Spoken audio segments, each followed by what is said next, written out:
had 77 yards rushing 2 weeks ago. That's Miami. Grant Wells had 63 yards this last week. Riley Leonard's coming off a career high game. What goes into stopping these movement because he's Well, I think the thing is we've got a really, really good pass rush. We get a lot of sacks, and obviously in these 2 games, I think it was 5 and 6 sacks. So you're going to create scramble situations. A lot of times we're in man coverage, we're in match coverage. And when we're in zone coverage, it's not happening. You got eyes on the quarterback. Those guys do a good job. We've been in some, rush lanes where it gets pressure on him, and we're near sacks, and he gets out of it, scramble. They do a good job of it.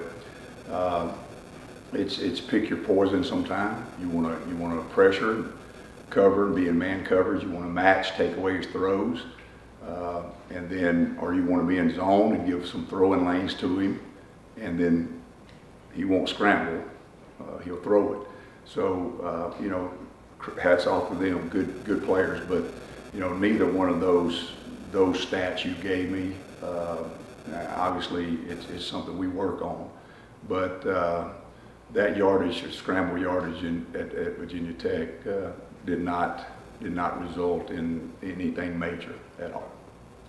And the big cut down on the chunk plays given up. The longest play given up was 27 yards this week. So biggest factors for you in cutting down on that? Just communication. Know your job, do your job, and communicate it to others. Being on the same page. Did you guys change? It looked like you might have changed some things in how you were communicating things from the sideline to the field. Did you make any adjustments in that regard? No, No. not at all. Coach, what concerns you about Duke's offense, and what areas of focus do you need to focus on this week? The 206 yards per game rushing against everybody they play pretty much. They're very effective at running the football. They've got good run schemes. And then the quarterback on top of that, to lead back to the question, Duke's quarterback does the same thing. I mean, he's very good with his feet.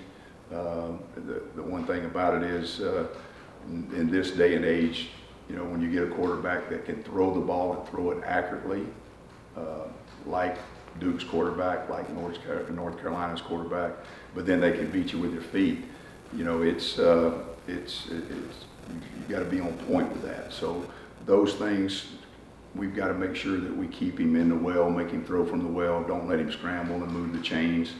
And then on top of that, we got to be able to stop the run.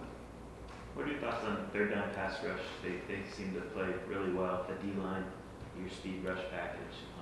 Yes, our rabbits package, when we get the rabbits package on there and it's third down and they can pin their ears back, we've been very effective of getting pressure on the quarterback as well as sacks. So everybody celebrates the sacks, and that it is big and you want them, and it creates minus yards. It's huge, it's a big momentum builder, but just as important are the hits on the quarterback, the forced bad throws, the batted balls, those type things. We've been very effective in rushing with 4 people. We've not had to pressure a ton. Akeem, because he's gotten the sacks, I think he's got a lot of the headlines, but Darryl Jackson also seems like under the transfers he's been. Yeah, well, all those guys up there. I mean, we're getting effective rush out of Harvey. Chance Williams, Darryl Jackson. We're getting good pocket push in the middle, which allows those guys on the edge to do what they do in speed to power or speed rush, counter moves. Frees those edge guys up. Obviously, we talk a lot about the depth you have up there. Obviously, part of that is competition. Are you seeing that manifest? Where it seems like some guys will be in the game and then. Well, we're a little bit different too now. Obviously, when we go to our rabbits package, which is not. I mean, people think that's a lot. I mean, I think of the 15 third downs the other day. We were actually stayed in nickel on 4 of them. The third and shorts, we're not in the rabbits package, so they're only about 8 or 9 snaps. So the rest of the 71 snaps, keeping those guys fresh, and they're competing, they're playing well. And you know this, I mean, when you weigh 325 pounds and go out there and you run around at the level that we ask them to play with effort, or fly to the ball, then if you play 71 snaps at 325 pounds, yeah, you're going to be playing with effort, but you may be a little low on gas in the tank. And I think that's evident in the fact that there was 2 plays that probably went totally unnoticed, but Mesidor made one of them, Harrison Hunt made the other. They're in the core line of scrimmage, and the ball was thrown on a now screen to the edge, and they either caused the tackle or made the tackle on the sideline, and so they're staying fresh.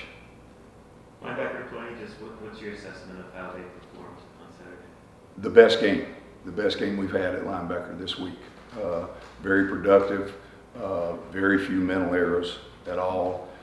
Made big plays, affected the game with big plays, doing their job. We had sacks, we had tackles for losses, we had big third down stops by the linebacker core. You know, we had I think a 3rd and 2. They ran an R flat. Linebacker had him man to man, tackling for a 1-yard loss. You know, that's it was our most productive game.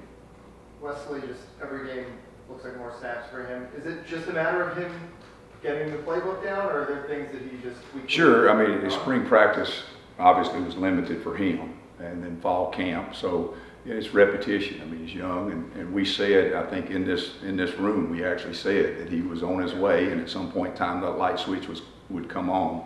Well, it's you know, the light's on now, and he's confident. He's carried himself different. It's going good for him.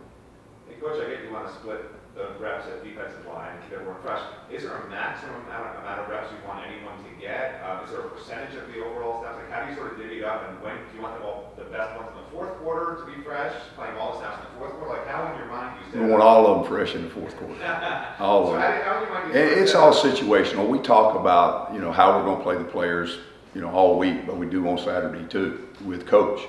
And so that rotation, and sometimes it gets a little bit off, to be quite honest with you. Sometimes it gets a little off because this guy's been in and it was 2, 3 and outs, and now the chart says, okay, it's time for the other one to go in. Well, he hadn't played enough plays, let's leave him in.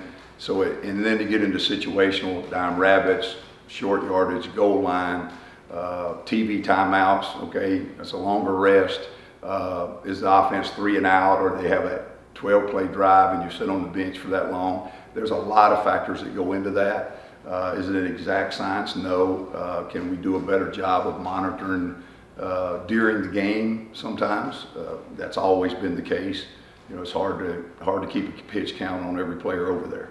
Well, is there anyone that you wish, in retrospect, you'd given more reps to in a particular game or overall this season? Anyone? Yeah, we always review that on Sunday, and we'll look at the snap count and say, you know, he didn't get enough snaps. I mean, that happens.